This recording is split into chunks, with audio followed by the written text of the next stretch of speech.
we generated around 560 plus million impressions organically. Those creating property cards for the first time for people owning houses in the rural areas.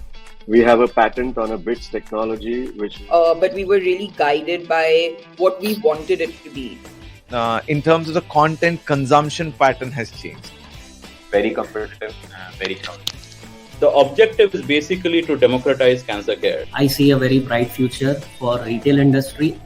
Technology now allows us to scale up. We also want to help patients become more compliant. If I look at the custom solutions market, it's almost about $1,500 billion. Your customers will not continue to be with you if you don't change gear. We had adopted digitalization much earlier. Within a very short span of time, we are the number one operator in the whole of South India. If you are reaching out to a lakh people today, you would be reaching out to an entire globe tomorrow. We got those two brands and then immediately got into a few of the LFRs and there was no looking back.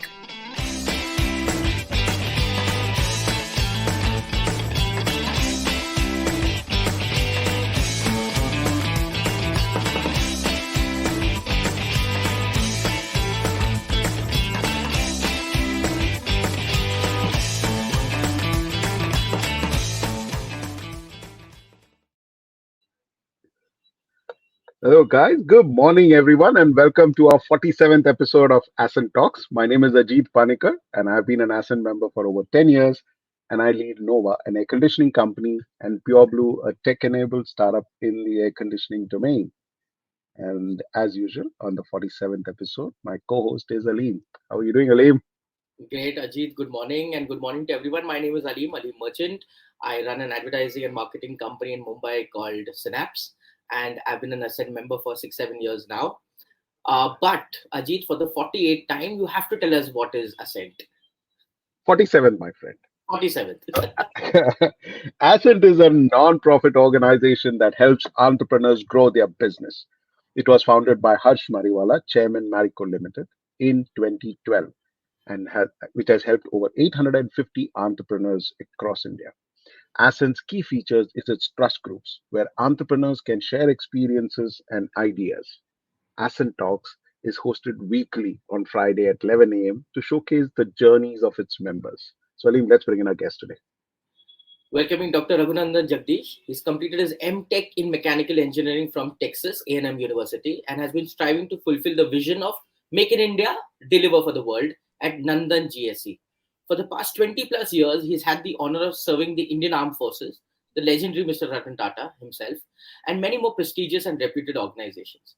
Currently, as a CEO of Nandan GSE, he is leading the team of 350 plus world-class professionals. They design and manufacture specialized material for handling and lifting systems, vehicle applications, hydraulics, scissor lifts, and much more. For 30 plus years, Nandan Group has been helping their customers save 10 billion rupees in 25 plus countries by delivering 10,000 plus high quality specialized material handling systems. They work with global businesses such as Airport Authority of India, Indian Space Research Organization, Tata Sats, Larsen and Toubro, and many more. And now, from a world-class factory, they're open to do contract manufacturing for the entire products or parts of it. I should get an M.Tech degree for saying all these things, LLB degree for saying all these things. But yes, I'm simply a BCom. But yeah, welcome Dr. Raghu to the show. Thank you so much. Thanks, Ajit, and thanks, Aleem, for having me on. And it's an honor. Incidentally, today is Engineers Day. So yeah, 15th September, right. It is my honor to be here on the show live to talk to you guys. And thanks for the intro. Appreciate it. Raghu, tell us a little about your entrepreneurial journey, about Nandan GSE, and what is unique about what you do. Great. Thanks. So from a humble beginning in 1991 that Dad started the company as Nandan Enterprises. He was not very creative, so he named it after me. So Raghunandan inspired Nandan Enterprises. From there on, I studied, came back. In 2003, we did our first expansion. From 19 people, I set up a factory in Navi Mumbai. And as of today, we are 250 plus across 1 lakh square feet in Navi Mumbai and Khopoli. I think there's a little audio visual that you can just like showcase. Yeah, so let's actually show everybody. That would make it great and easier for you to understand what Nandan GSE is all about. Here you go. Sure. It takes grit to gain glory, conviction to conquer, drive to thrive, question the norms, challenge the conventions, transform aspiration to inspiration, systems to ecosystems, and shape a future that fascinates. A leading provider of specialized handling systems, we at Nandan GSE enhance productivity, performance, and safety for our customers worldwide.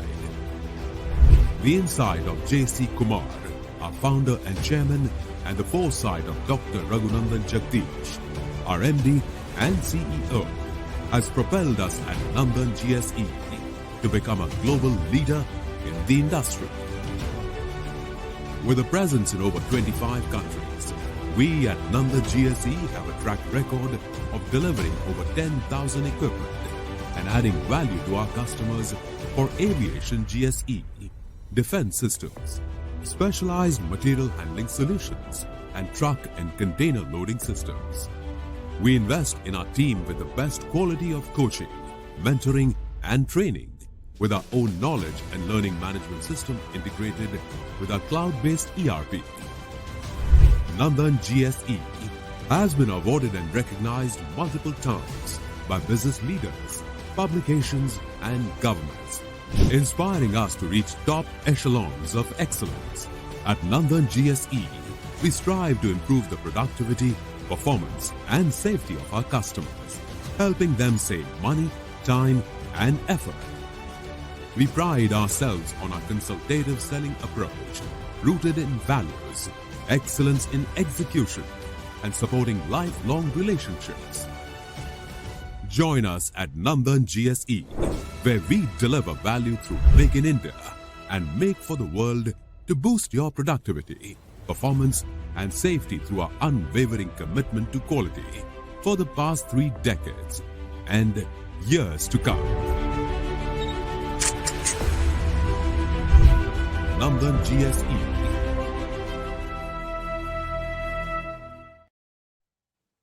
That's very cool, man. That's nice. But tell us, Nandan, people who are not from the industry, how big is this industry? What are these opportunities? Because you are a global company. You're selling across the world. So tell us, what are the opportunities? Give us a little bit of insight within the industry. Right. So Ajit, we basically are into 3 separate verticals. One is aviation ground support equipment. So whenever a plane is parked on the ground, whatever surrounds it is called GSE. That's a huge market because there are very few players worldwide who are able to give quality and reliable products. We are one of them. We've already delivered these in 25 countries and the list is growing. The next is material handling systems. So this again, like you need to move, lift, shift, move, convey anything, whether it's people, boxes, big containers, or any heavy goods. You need to use MHE, and that's changing because in India and everywhere in the world, manpower for handling is not available. That's a fantastic opportunity. The third and the most important one is the defense.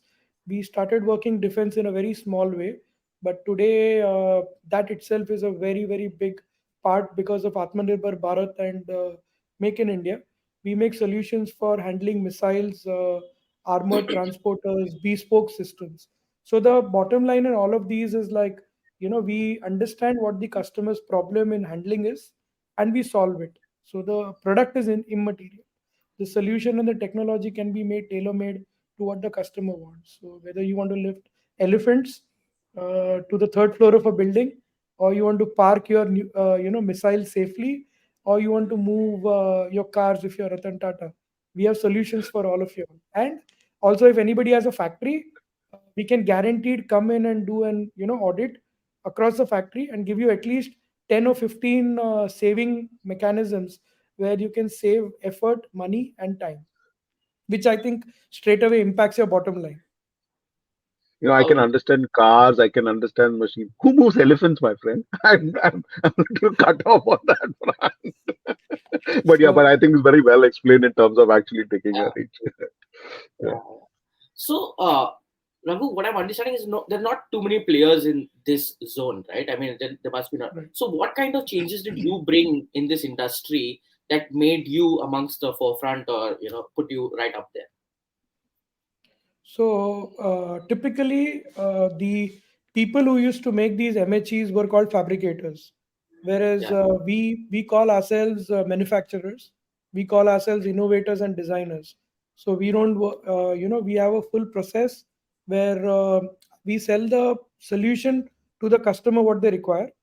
We innovate on the solution with global benchmarks, and we manufacture it with very stringent quality requirements. So then when we deliver it out, it becomes a solution that lasts for a very long time. Raghu, any entrepreneurial journey is never hunky-dory, right? And you're a second-generation entrepreneur. And so tell us about some of those difficult challenges that you've been actually facing through this entire journey, and also, taking over the business from your dad and then scaling it up. What are the big challenges that you faced during this entire journey? So yes, I studied in the US. So coming back to India at that time, and then I'm talking about 2003-4, and then right from looking for the land to getting the bank loan to taking care of the social, I won't call it anti-social, the social elements around in the industrial area, and setting them right to make sure that we work with the community and hiring a lot of people from scratch. So you need to don a lot of hats, and that's where I learned at the School of Hard Knocks another master's once again about how to set up an industry and how to run it. Along the way, we of course had a lot of challenges. 2008 recession came up.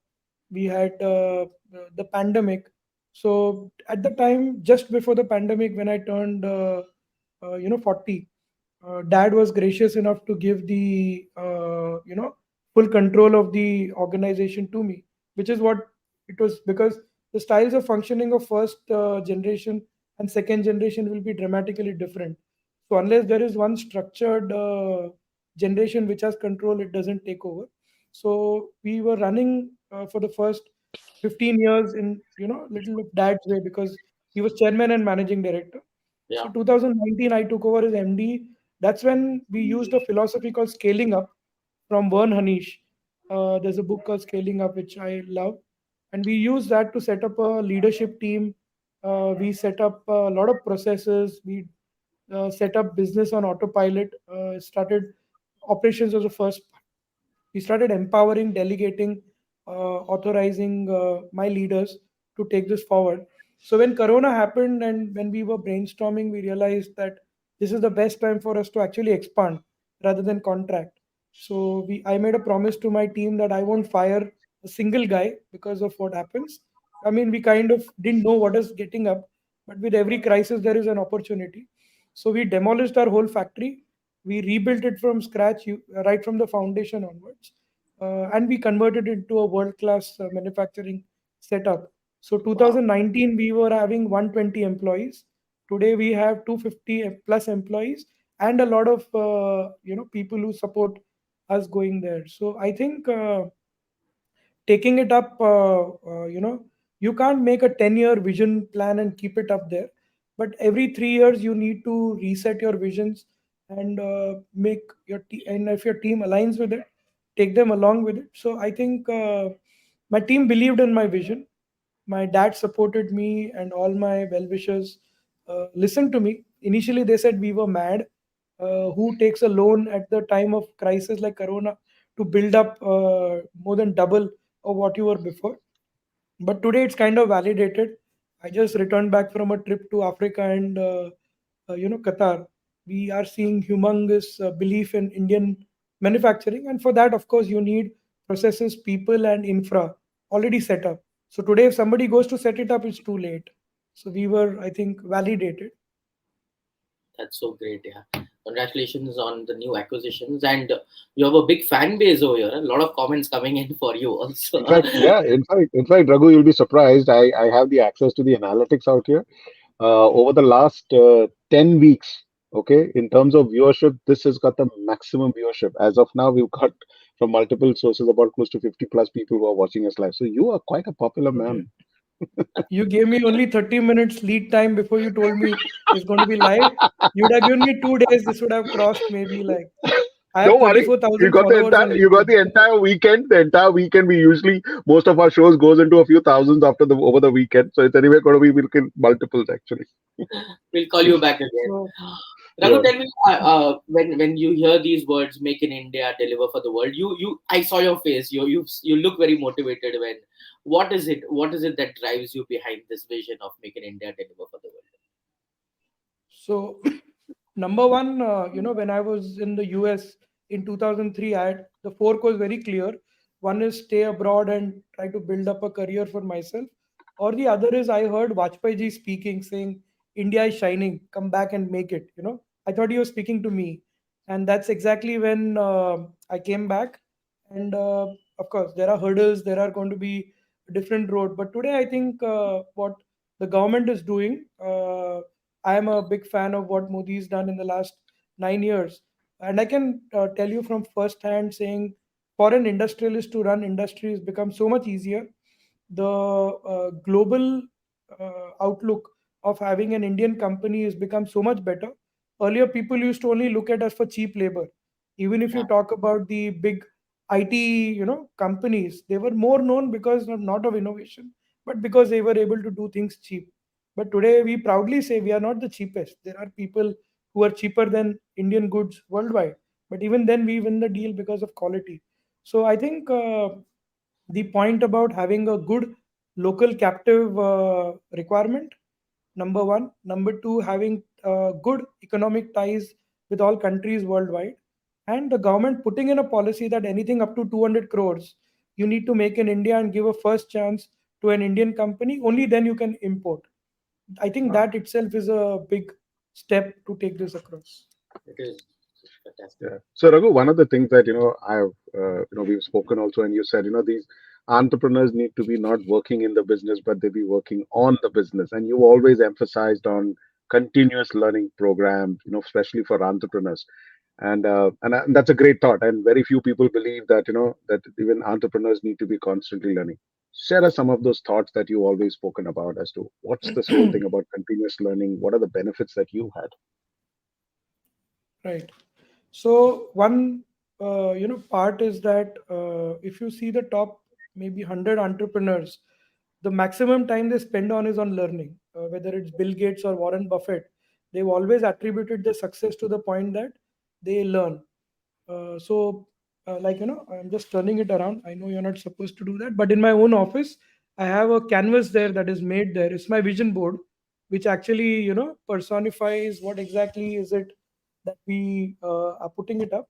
So in that, the main point there is that there's a seed that you plant in people's mind and that grows. So I think any investment, if you look at ROI, the amount of investment you put into learning is always going to be your maximum returns. So I spend about 1.5 hours a day on learning. That's my morning time. I wake up at 4:30. So generally, I don't do any transactional work in the morning. It's always about learning about new things, reading books, and applying systems. And of course, from there, taking it to execution is the key, because just filling the bucket with water is not going to help. And that's when you take it up. So if you see a circle, there's a very small part of which is like what I know. That those are my strengths. There's another small part which is what I don't know. That is things which are my weaknesses, and I'm aware about them. The biggest part of the pie is what I don't know. I don't know.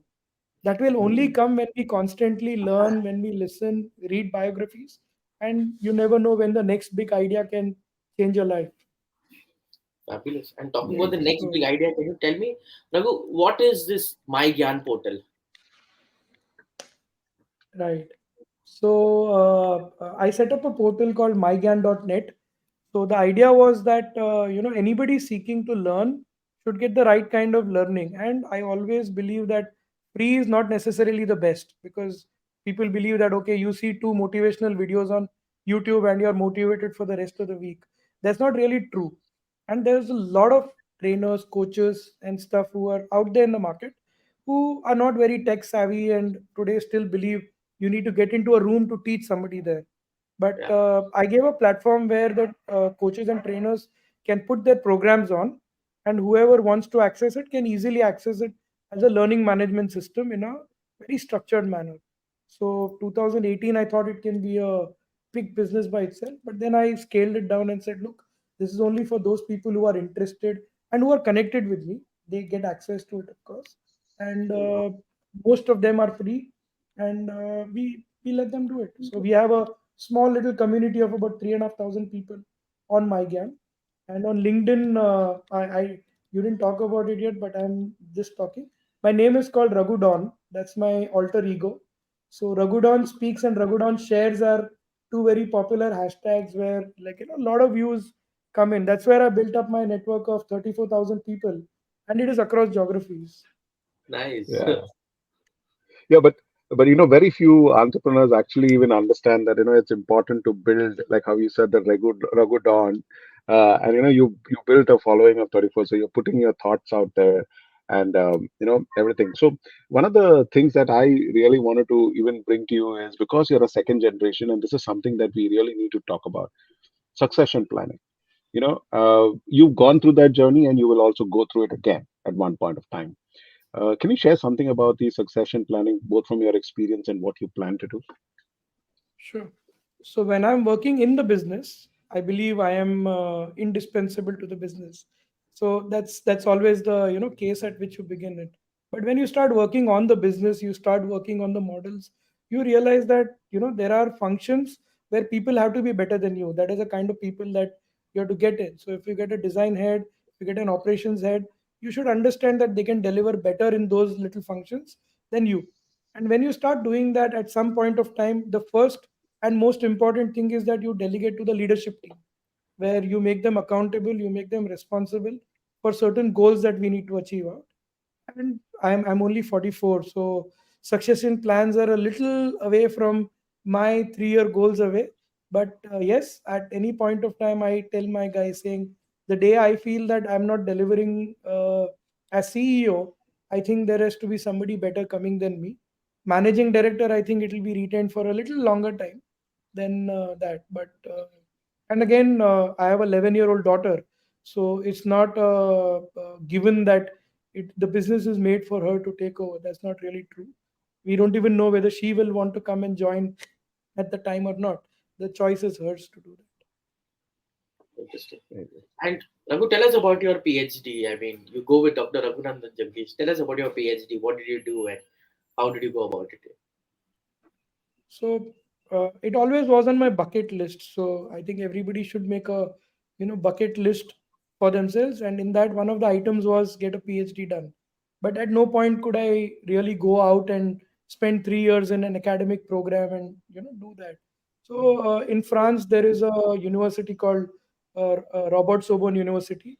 So I did this in a distant manner from them. The thesis and everything was made very relevant to my field. So my thesis was on logistics management in aviation and defense, which is core at what I do. And my thesis committee, the meeting, the discussions, all of them were virtual on Zoom. And I only visited there to France at once, and we had the convocation and other things. So it took some time, yes, but I think, like I said, I give a dedicated 1.5 hours of learning a day. So in that, it becomes very easy to get the math done.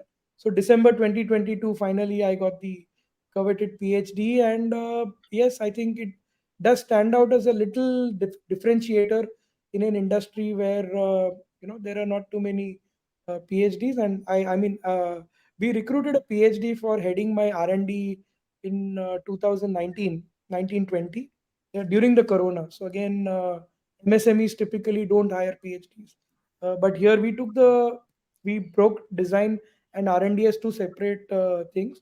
So Dr. Sangram, who's the head of that, I used to always tell him, I envy you that you have the title before. So he used to always say, "Arey, your experience is good enough for that." I said, okay. but it's on my bucket list. Let me complete it up. So the day I became a PhD by certification, I think it was a double whammy there for me too. Super. Doc, Doc, Raghu. Oh my God, there's so many names. We'll go by Raghudan. No, This on so LinkedIn. so it's so it's so it's Dr. Raghunandan. That's the most unique All combination you can ever. right. That is awesome, man. Dr. Raghudan. So let's get That's the out of most. little out of the engineering field and the entrepreneurial field. Let's get to know you a little more personal. I know you're involved with orphanages. How did that happen, and why orphanages? How did that happen? Tell us about it. So I mean, Harsh Bhai is a great inspiration. When I joined Ascent roughly 10 years ago, he talked about PSR, like personal social responsibility. We all hear about CSR. So I said, okay, there is corporate is one part, then there is some bit that you need to do. Uh, and coming across one of the birthdays of my daughter Kamya, we celebrated in an orphanage with those kids and stuff. Then I realized that how difficult it is to run these places. And again, there's a lot of people doing good work. A little support to them goes a long way. We don't think twice about doing a party at the Taj, spending maybe like 5 or 6 thousand rupees a plate when we do a party there. But that same amount can actually sustain an orphanage children for about 1 week for maybe food or education. So I have two very strong inclinations. One is towards education, where I believe education is the only method by which somebody can go from one level to the other. It is never roti kapda makan. Roti kapda makan is a consumption activity which will go away, but education is a sustainable one. And there we've seen great turnarounds by kids, how they take it up, how they take up the opportunities, and they become fantastic human beings contributing back to society. Interesting. So I would say that it is, rather than putting money subsidizing IIT, IIMs, who actually are a factory to generate CEOs for global Fortune 500 companies. I think the government should spend more on basic education up to 10th and 12th, but can't keep cribbing about it. So in our own little way, I think if for our birthdays, we at least pledge a little money to any orphanage or an old age home as a small contribution, or do it a monthly basis. I think that is a great method to take it forward. So there's Very an interesting. orphanage called Jan Kalyan Sevashram in Panvel. I'm associated with them. So they do a Amazing. fantastic job, and that's an orphanage come old age home. So you have both ends of the spectrum together. All right. And Raghu, tell us about your Ascent journey. I mean, how's that been? You've been a member for 10 years, you just said. So Yes. So I've been part of 3 groups in this time. And I believe a trust group is something which is very unique and sacrosanct. You're not invested into each other's successes or failures commercially. You're not on each other's boards physically, or you don't do transactions also with each other. It's not recommended to do. So after some time, you learn about each other so much that you can open your mouth and give a honest feedback, positive or negative, both ways, and that becomes an amazing sounding board for taking this forward. So I think Ascent is and now with the Ascent accelerating, more groups coming together, and you guys doing your 47th episode of this storytelling. I think it's an amazing platform, and there are hundreds of these stories worth telling and worth listening to and getting inspired over. We all listen to Richard Branson's and Elon Musk's story, but beyond a little bit, we cannot resonate with those, out. So this is, I think Harshbhai is doing a great job. Amazing, man. Absolutely good. So, tell us about your family, your personal hobbies, everything that you do other than the engineering stuff. So my wife Sangeeta, I met her in fact on a platform called Orkut. So I met my wife also using technology. It was that was like a long time back, and she's a operations head at a digital marketing firm called DigiLocal. Uh, my daughter Kamya is 11. One day she wants to be an astronaut. Other day she wants to be a copywriter come artist. Third day she wants to maybe think about doing business. But it's great. I think fatherhood really converted me. So I think we should all aspire to be, the human beings, not what our fathers want us to be, but what we want our children to be. If we can get into that zone, I think it itself is a great journey. My hobbies are a lot of reading. I go out to nature once in a while. I used to collect a lot of stamps and coins. I think I had a collection of close to 164 countries at that time. Oh, wow. Not opened it Wow, for a long amazing. time. I love traveling. I love doing day trips. So I'll go in the morning and come back in the evening. I visited places like Mauritius, reached in the morning, come back in the evening. And yeah, I'm mad that way. But I think it is better than nothing at all. So I would do like 2 business meetings and still see the places and come back. So I always push my team on saying, how much can you put into one day? There are some days where I do like 13 meetings in a day. Oh, So my God. it doesn't work out. Yeah. So Raghu, we are actually down to our 30 minutes, but I'll tell you, even we've lost track of our time. It's been fantastic listening to you, man. And it's just the last 30 minutes has been full of energy, full of this. So you actually deserve to be called the Dr. Raghu Don, man. It's just perfect, man. It's brilliant. Then I guess everyone's going to remember you as that. It's a Dr. Raghu Don. But thank you so much for taking time out and sharing this with us. It's been fabulous listening to you. Thank you so much for being with us today. Thank you so much, Doctor. Thank you, Ashish. Ravi. Thank you, Ravi. And of course, Ascent and all the Thank you people who very are listening. Thanks. Bye. Bye. Awesome. So you guys would have enjoyed this conversation. Fabulous stuff. Yeah, it is fantastic. So most of you who are just entrepreneurs who love these shows, share it. We have a lot of people who just share it to other entrepreneurs saying that, hey, this is interesting and this is one show that you would love to share. And if you are growth ready and you want to be part of the India growth story, then you should get to ascentfoundation.in and send in your application. And the Ascent team will get in touch with you. And if you're truly growth ready, we'll be happy to have you as part of our cohort. So that's the 47th episode. And we've got some nice comments coming for you and me, Ali. Amazing Oh, dedication. wow. All Thank you. right. Thank you, Ashutosh. You just made our day. Thank you. Thanks a lot, guys. Thank you very much. It's been fun bringing you all these shows. We continuously keep learning every time, and it's fantastic. Thank you very much, guys. See you next Friday at 11 o'clock with another interesting story. Thanks a lot. Bye bye.